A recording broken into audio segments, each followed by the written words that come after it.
आगे बढ़ते हैं। गलत खून चढ़ाने से सचिन की मौत का मामला, जी राजस्थान की खबर का बड़ा असर देखने को मिला है। इस पूरे मामले में दो दोषी डॉक्टर, नर्सिंग इंचार्ज के खिलाफ कार्रवाई की गई है। Doctor S K. गोयल को एपीओ कर दिया गया है, तो वहीं डॉक्टर दौलत राम रेजिडेंट को भी एपीओ कर दिया गया है। पॉलीट्रॉमा के नर्सिंग ऑफिसर अशोक कुमार वर्मा को कार्रवाई के दौरान निलंबित कर दिया गया है। तो आपको बता दें कि जी राजस्थान ने प्रमुखता के साथ सचिन की मौत का पूरा मामला दिखाया था, जिसके बाद ये बड़ा असर देखने को मिला।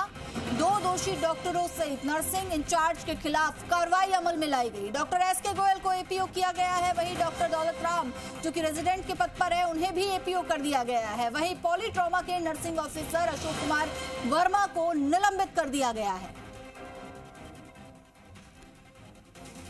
आपको बता दें कि गलत खून चढ़ाने से सचिन की मौत हो गई थी, जिसके चलते लगातार खबर को प्रमुखता से दिखाया जा रहा था। और चलिए इस खबर पर और अधिक जानकारी के लिए हमारे सहयोगी विष्णु शर्मा हमारे साथ लाइव जुड़ चुके हैं। विष्णु, जी राजस्थान की खबर का एक बार फिर से बड़ा असर देखने को मिला है। दोषी दो डॉक्टरों और नर्सिंग इंचार्ज के खिलाफ कार्रवाई अमल में लाई गई है। बिल्कुल ये सही है, क्योंकि जी राजस्थान ने सबसे पहले इस मुद्दे को उठाया और एक बड़ा लापरवाही भरा मुद्दा था। इसको कहा जा सकता है कि एक जवान बेटे की मौत हुई। बेटा अपने परिवार में इकलौता कमाने वाला था। ऐसे में इस मुद्दे को लेकर जहां ब्राह्मण संगठन है, सुनील उदैया और तमाम जो लोग हैं वो आज धरने पर बैठे थे परिजनों के साथ, और उसके बाद धीरे धीरे बीजेपी और कांग्रेस के नेता भी धरने से जुड़ते गए थे। और इसको लेकर लगातार जी राजस्थान प्रमुखता से इस मुद्दे को उठा रहा था कि आखिरकार इकलौता जवान जो बेटा है वो लापरवाही के कारण खोया है, तो इसका जिम्मेदार कौन।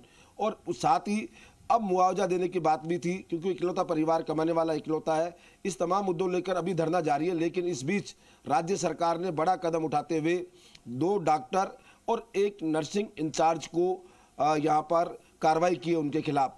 Doctor S K. गोयल है जो उस इलाज सचिन का जांच शुरू में चल रहा था ट्रॉमा सेंटर में, असिस्टेंट प्रोफेसर हैं, सहआचार्य थे, और उनकी भूमिका यहाँ पर पाई गई, क्योंकि जब मामला बड़ा तूल पकड़ा, जी राजस्थान में भी आज सुबह से लगातार जब दिखा रहे, तो उसके बाद जांच कमेटी बैठी और जांच कमेटी में जो परीक्षा प्रधानाचार्य एसएमएस मेडिकल कॉलेज के प्रिंसिपल है, उनकी ओर से जांच कमेटी बैठाई गई और उसकी रिपोर्ट राज्य सरकार को भेजी। तो उसके बाद तत्काल एसीएस सुब्रा सिंह की ओर से ये आदेश जारी किया अभी कुछ देर पहले कि एस.के. गोयल और साथ में उनको कर दिया। अब कहा जा सकता है कि खबर का बड़ा असर है, क्योंकि बड़ा असर लगातार जी राजस्थान ने जब दिखाया तो प्रशासन को हरकत में आया और ये इस तरह से जांच रिपोर्ट भी भेजी। और लगातार जनप्रतिनिधियों का मुद्दा हो, चाहे जनप्रतिनिधियों से बात की हो या जो पीड़ित परिवार है उनसे लगातार बात हुई, और उसके बाद ये खबर का संज्ञान ले गया। तीनों ही जो रेजिडेंट डॉक्टर हैं दौलत राम, उनको भी यहाँ पर एपीओ किया गया, और साथ ही जो नर्सिंग इंचार्ज है उनको सस्पेंड किया गया। दोनों डॉक्टर हैं, उनका निदेशालय मेडिकल शिक्षा में रहेगा। एस.के. गोयल का एपीओ के दौरान वहाँ पर उनके जो मुख्यालय वहाँ रखा जाएगा। साथ में दौलत राम है, वो भी निदेशालय है, वहाँ पर रहेंगे। वहीं ऑफिसर इंचार्ज जो नर्सिंग इंचार्ज थे, उनको भी निलंबन के दौरान निदेशक जो नर्सिंग हेड है वहाँ पर स्वास्थ्य सेवाएं हैं, वहाँ पर उनका वो रहेगा, मुख्यालय रहेगा उनका इस कार्य के दौरान। बड़ी बात यह है कि लगातार जो मीडिया ने प्रमुखता से इसको दिखाया जब इस खबर को, तो उसके बाद प्रशासन हरकत में आया, जांच रिपोर्ट आनन फानन भेजी, क्योंकि परिजनों की मांग भी यही थी कि इसकी जांच तुरंत करवाई जाए। अमूमन आश्वासन दिए जाते हैं, लेकिन इस बार जो संगठन है और जो तमाम जनप्रतिनिधि है उन्होंने कहा कि इसकी जांच तुरंत की जाए। जांच की गई, कौन किस तरह से दोषी, प्राथमिक जांच में ये जो बड़ी कार्रवाई है वो प्रशासन की ओर से की गई है। कहीं ना कहीं विष्णु, ये माना है अस्पताल प्रशासन ने कि लापरवाही हुई है और बेहद बड़ी लापरवाही हुई है। अब बिल्कुल जो जांच रिपोर्ट है उसमें लापरवाही मानी गई है और इन्हें दोषी बताया गया है। इस जांच रिपोर्ट में जो प्रिंसिपल की ओर से जो कमेटी गठित की गई थी, उस कमेटी की जो रिपोर्ट में है, इन दोनों को, जो दोनों डॉक्टर हैं और नर्सिंग जो इंचार्ज है, इन तीनों को यहाँ जांच में दोषी पाया गया है। और उसके बाद ही यहाँ पर चिकित्सा जो स्वास्थ्य विभाग है, एसीएस सुब्रा सिंह है, उनकी ओर से ये आदेश जारी किए गए हैं कुछ देर पहले कि इस जो मामले में जो डॉक्टर एस.के. गोयल हैं उनकी लापरवाही सामने आई, वहीं जो रेजिडेंट डॉक्टर है दौलत राम, उनके इन सर्विस रेजिडेंट है वो, उनकी लापरवाही सामने आई। और साथ में जो अशोक कुमार वर्मा है, नर्सिंग ऑफिसर है, उनकी लापरवाही आई। उसके बाद ही ये कार्रवाई की गई है। फिलहाल जांच अभी चलेगी। जो प्राथमिक जांच हुई है उस जांच में तीनों को दोषी पाया गया है। आगे जांच और बढ़ेगी कि किस तरह से गलत खून चढ़ा, गलत पर्ची थी, या जो डॉक्टरों ने बिना देखे उनको खून चढ़ा दिया। तमाम बातें उनकी जांच का अलग विषय रहेगा, लेकिन प्राथमिक रूप से जो जांच आई उसमें इनको दोषी माना तीनों डॉक्टरों को, और उसके बाद ये कार्रवाई की गई है। अब मुआवजे की जो लगातार एक घटनाक्रम को बताएं तो सुबह से लगातार वहां धरना जारी है, अभी भी धरना जारी है।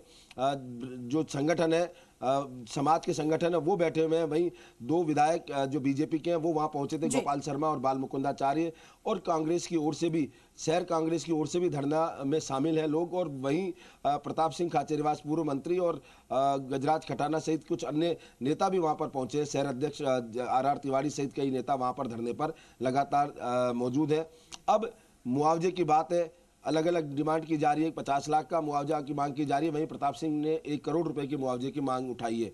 देखना यह है कि अब इस मामले को लेकर प्रशासन किस तरह से आगे बढ़ता है, क्योंकि लगातार धरना जारी है। जी बिल्कुल विष्णु, देखिए राजनीति प्रशासन अपनी जगह, परिजनों का क्या कुछ कहना है इस कार्रवाई के होने के बाद, और साथ ही साथ अब क्या प्रमुख मांगे परिजनों की ओर से रखी गई हैं सचिन के?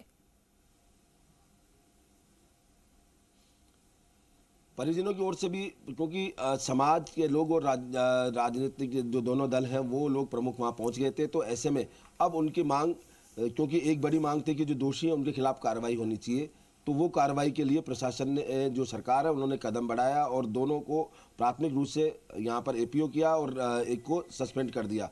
अब मुआवजे की मांग है, तो मुआवजे पर चर्चा मंथन हो रहा है कि मुआवजा दिया जाए तो किस नियम के तहत दिया जाए, कितना मुआवजा दिया जाए, इन पर चर्चा होनी है। वो चर्चा बैठती है तो कल तक ये मामला निपट सकता है। और इसके साथ ही एक सरकारी नौकरी देने की बात है, क्योंकि जो सचिन है वो इकलौता कमाने वाला था परिवार में, ऐसे में किसी परिजन को नौकरी देने की मांग की जा रही है।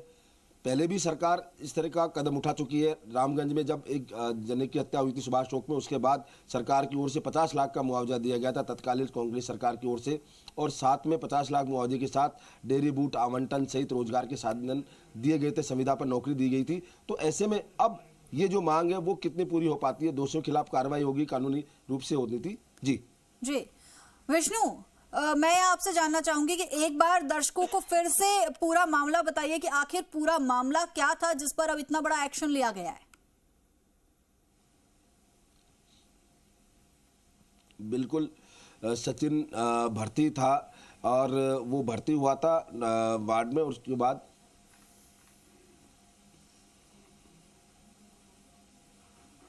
जी विष्णु, मैं एक बार सिलसिलेवार तरीके से जानना चाहूंगी पूरा मामला क्या था। बिल्कुल, क्योंकि ये गलत खून चढ़ाने के संबंधी मामला था।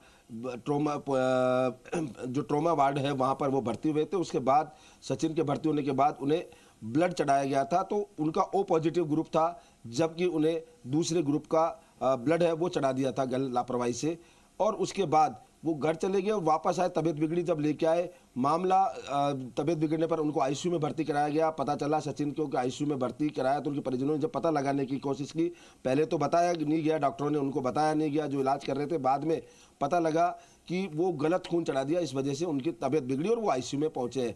तो ऐसे में आज सुबह उनकी डेथ हुई और उसके बाद से ये पूरा घटनाक्रम हुआ।